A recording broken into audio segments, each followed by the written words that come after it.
ওয়ালটন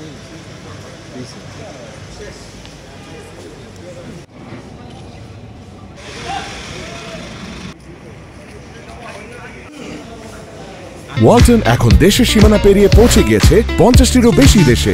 ওয়ালটন, ঘরে ঘরে বিশ্বজুড়ে। গতকাল আমরা বিভিন্ন সোশ্যাল মিডিয়া এবং ইলেকট্রনিক অ্যান্ড প্রিন্ট মিডিয়ায় দেখতে পাই যে গতকাল ফতুল্লায় একটা ডিপিডিসির নির্মাণাধীন বিদ্যুৎ কেন্দ্রের ওখানে একটা ডাকাতির ঘটনা ঘটে। সেটার প্রেক্ষিতে আমরা আমাদের কার্যক্রম শুরু করি। এ লক্ষ্যে আপনারা যারা এই নিউজটা আমাদেরকে জানিয়েছেন তাদেরকে ধন্যবাদ জানাই যে আপনারা আগাম আমাদেরকে দিয়েছেন এবং যেটা আমাদেরকে সহযোগিতা করেছে আমাদের পরবর্তী কার্যক্রমগুলো করার জন্য। সো তারই প্রেক্ষিতে আমরা আমাদের কার্যক্রম শুরু করি এবং এই ঘটনার সাথে জড়িত 9 জন ডাকাতকে এবং লুটকৃত যে মালামাল প্রায় 65 লাখ টাকার মালামাল সেগুলো আমরা উদ্ধার করতে সক্ষম হই একটি ট্র্যাকের ভিতরে। তো ঘটনা যেটা ঘটে গত পরশুদিন রাত আনুমানিক 8টা থেকে একদল ডাকাত, যেটা আমরা প্রাথমিক জিজ্ঞাসাবাদের দ্বারা জানতে পারি যে এরা মূলত আন্তঃজেলা ডাকাত দল এবং তারা বিভিন্ন জেলায় গিয়ে এই রকম প্রতিষ্ঠানগুলোতেই তারা ডাকাতি করে থাকে।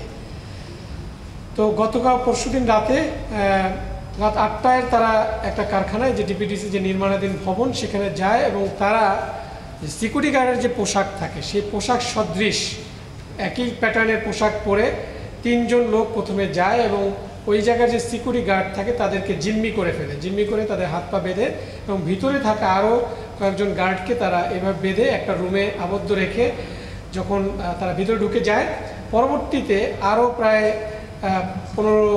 8 থেকে 18 জনের মতো লোক এই ডাকাত দলের তারাও ভিতরে প্রবেশ করে এবং তারা এই 8টার পর থেকে শুরু করে এই বিদ্যুতের সাথে রিলেটেড যে বিভিন্ন সেমিকন্ডাক্টর, রিং নেটওয়ার্ক, ট্রান্সফরমার যে জিনিসগুলো ব্যবহার করা হয় বিদ্যুতের লাইনের কাজের জন্য, সেই সকল সরঞ্জামাদি খুব মূল্যবান এবং দামি দামি জিনিসগুলো তারা ট্রাকে লোড করে এবং আনুমানিক শেষ রাতের দিকে প্রায় 3টা সাড়ে 3টার দিকে তারা এটা নিয়ে বেরিয়ে যায়, এরকম আমরা প্রাথমিক জিজ্ঞাসাবাদে জানতে পেরেছি।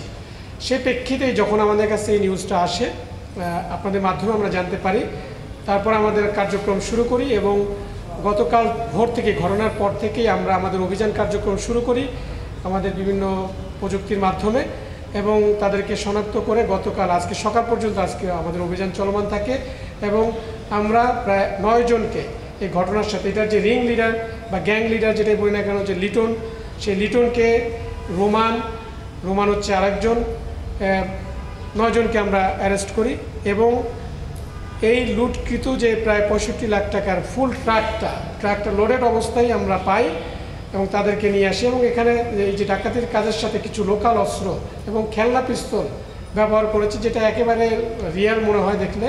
এইগুলোকে তারা ব্যবহার করেছে, চাপাতি, ছুরি এবং এই যে খেলনা পিস্তল ব্যবহার করেছে ডাকাতির জন্য, সেগুলো সহকারে আমরা তাদেরকে অ্যারেস্ট করি। তো গ্রেপ্তারকৃতদের বিরুদ্ধে আইনানুগ ব্যবস্থা প্রক্রিয়াধীন আছে। সো আমরা এটা আরও ফলো আপ, আমরা এর সাথে আরও কোনো সংশ্লিষ্ট কেউ আছে কিনা সেটা আমরা খতিয়ে দেখছি। এবং এই ঘটনার গতকাল জানেন আপনারা যে ওই প্রতিষ্ঠানের যে একজন দোভাষী আছে তিনি একটা মামলা করেছেন ফতুল্লা থানায়।